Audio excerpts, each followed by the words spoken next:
For example, where a person out of a missionary spirit agrees to work as a principal in an institute without accepting any salary from the institution, no amount of a salary would be taxable in a case because it has never become due.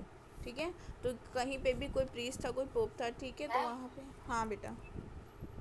Ma'am कल आपने income from salaries पढ़ाया था ना, हाँ हाँ तो ये उसी में मतलब और वो बता रही हाँ है हाँ, जो कल इम्पोर्टेंट पॉइंट्स बताए थे, कंडीशन। हाँ कंडीशंस बताई थी, उसी के आगे कंटिन्यू कर रहे हैं। ओके।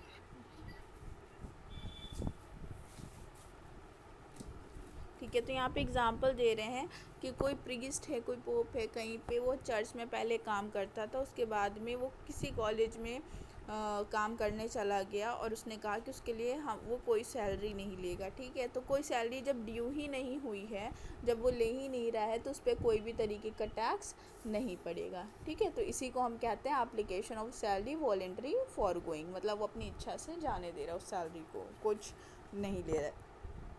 ठीक है, now the tax free salary. When a salary is paid tax free, the employee has to include in his total income of the gross salary, that is aggregate net salary received plus the amount tax paid on his behalf by the employer, except under the provision of the section 10 cc. Tax free salary क्या होता है? Tax free salary means जब उसका tax employer they रहा है। ठीक है, जब उसका टैक्स खुद एम्प्लॉयर दे रहा है और एम्प्लॉयर टैक्स दे करके वो सैलरी जो है एम्प्लॉय को दे रहा है, और आगे जो भी उसको एम्प्लॉय को सैलरी मिल रही है तो उसको टैक्स नहीं देना पड़ेगा। ठीक है, तो उस सैलरी को हम कहते हैं tax free salary under section 10 CC। आगे जाके जब हम लोग डिडक्शंस पढ़ेंगे तो उसके अंदर प्रोविज़न दिया हुआ है ये। उसके अलावा, ठीक है, उस कंडीशन के अलावा अगर किसी के आगे 10 CC लिखा हुआ है तो उसके अलावा अगर वो सैलरी पे एम्प्लॉयर पहले ही टैक्स दिए दे रहा है तो उसको टैक्स नहीं देना पड़ेगा। Now the deduction by employer. Compulsory deduction from the salary are also instances of the mere application of income. The fact that a portion of the salary has to be devoted compulsorily to the some purpose under a contractual obligation does not prevent it from being assembled as an income under the head of the salary, for it is only case of the application of the income.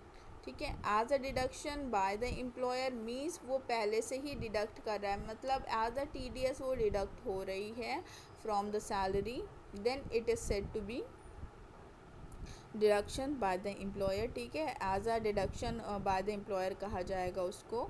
For example, an SSC was engaged on a fixed salary upon a obligatory condition that the employer should provide him with the abroad and lodging etc., for which he should an amount which was deducted from the gross salary before the payment. In this case, the tax is chargeable on the gross salary without deducting the compulsory deduction made by the employer. ठीक है, अब ये कह रहे हैं कि कोई भी अमाउंट है, अगर कोई दे रहा है उसमें से कुछ चार्जेस डिडक्ट कर रहा है, ठीक है, कुछ चार्जेस डिडक्ट कर रहा है, ना कि टैक्स डिडक्ट कर रहा है, तो एम्प्लॉई देगा टैक्स देगा अपनी सैलरी में से। अगर उसने टैक्स भी डिडक्ट करके दिया है एम्प्लॉयर ने, ठीक है, तो उस कंडीशन में वो टैक्स नहीं पे करेगा। ठीक है, ग्रॉस सैलरी में से अपना।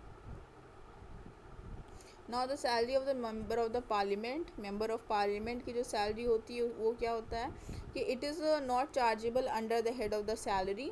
नाउ जो MP MLAs होते हैं हम लोगों के, वो उनको हम क्या कहते हैं, वो समाज सेवी हैं। ठीक है, उनको सैलरी नहीं मिलती है, उनका अमाउंट जो भी उनको बदले में दिया जाता है, उनकी सैलरी को हम सैलरी नहीं मानते हैं, और वो गवर्नमेंट के एम्प्लॉय हैं। ठीक है, एम्प्लॉयर और एम्प्लॉय वाला उसमें रिलेशन नहीं होता है। तब इस तरीके कोई अगर रिलेशन नहीं है सर्वेंट और मास्टर वाला, तो इसका मतलब वो क्या हो रहा है कि उनकी इनकम भी सैलरी के हेड के अंदर नहीं आ रही है, और जब सैलरी के हेड के अंदर नहीं आ रही है तो क्या हो जाएगा, वो चार्जेबल भी नहीं है। ठीक है, मतलब उस पर कोई भी तरीके का टैक्स नहीं पड़ेगा।